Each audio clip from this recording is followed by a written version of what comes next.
British রাজতন্ত্র খাতায় কলমে যা এখনও বহাল ইংল্যান্ডে।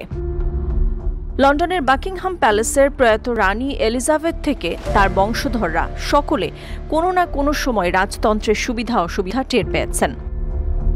চার্লস ডায়ানার বিদ্রোহী ছোট ছেলে প্রিন্স হ্যারি তো স্ত্রী সন্তানকে নিয়ে রাজপরিবার ছেড়ে আমেরিকায় স্থায়ীভাবে বসবাস করছেন, যা নিয়েও কম আলোচনা হয়নি। এবার ব্রিটিশ রাজপরিবারের বড় পুত্র তথা হবু রাজা প্রিন্স উইলিয়ামও কার্যত বিস্ফোরণ ঘটালেন। নিজে রাজা হলে রাজতন্ত্রে বদল আনবেন এমন মন্তব্য করেছেন যুবরাজ উইলিয়াম।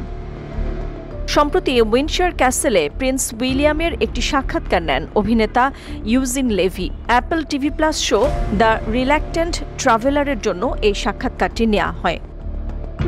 রাজপ্রাসাদের কয়েকটি সূত্র বলছে, এ যাবৎকালে এটাই তার সবচেয়ে খোলামেলা সাক্ষাৎকার।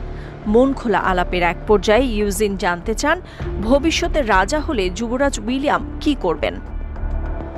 জবাবে যুবরাজ বলেন, তার করণীয় তালিকায় রয়েছে পরিবর্তন, ভালোর জন্য পরিবর্তন, এবং তিনি সেই পরিবর্তনকে গ্রহণ করেন ও উপভোগ করেন। আরও বলেন, বাড়াবাড়ি রকমের চরম কিছু নয়, কিন্তু যা হওয়া দরকার তেমন পরিবর্তন তিনি আনতে চান।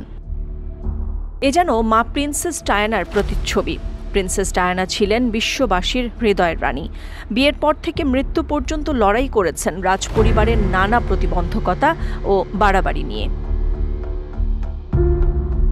বাবা রাজা চার্লস ও স্ত্রী ক্যাথরিনের অসুস্থতা নিয়ে চাপের কথাও স্বীকার করেছেন উইলিয়াম। তিনি তার সন্তানদের সাথে অনেক সুন্দর একটা পরিবেশ বজায় রাখার চেষ্টা করেন বলেও জানান, যেখানে সব ধরনের কথা খোলাখুলিভাবে বলা যায়। লেভিকে উইন্ডসর ক্যাসেল ঘুরে দেখাতে দেখাতে যুবরাজ উইলিয়াম এই কথাগুলো বলেন।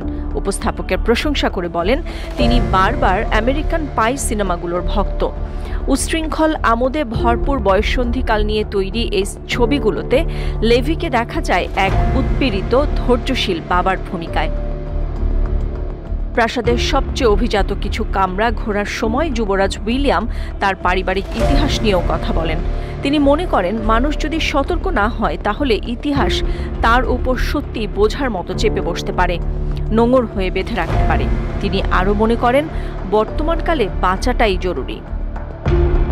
যুবরাজ উইলিয়াম ঐতিহ্যের গুরুত্বের উপর জোর দেন, তবে একই সঙ্গে তিনি এটাও বলেছেন, রাজতন্ত্রকে প্রাসঙ্গিক রাখার জন্য সেটা নিয়ে প্রশ্ন করতে তার কোনো দ্বিধা নেই। কখনো কখনো তিনি ঐতিহ্যের দিকে তাকান এবং ভাবেন, এটা কি আজকের সময় খাটে? এটা পালন করা কি এখনকার জন্য সঠিক কাজ? উপস্থাপকের কাছে প্রশ্ন রাখেন, তারা কি এখনও সেইভাবে প্রভাব ফেলতে পেরেছেন যা তাদের করা উচিত ছিল? দিন শেষে আমেরিকান পাইয়ের এই অভিনেতাকে যুবরাজ বলেন, তিনি এমন একটি পৃথিবী গড়তে চান যা নিয়ে তার ছেলে গর্ব করতে পারে। নাদিরা জাহান, নিউজ ডেস্ক, সারা বাংলা।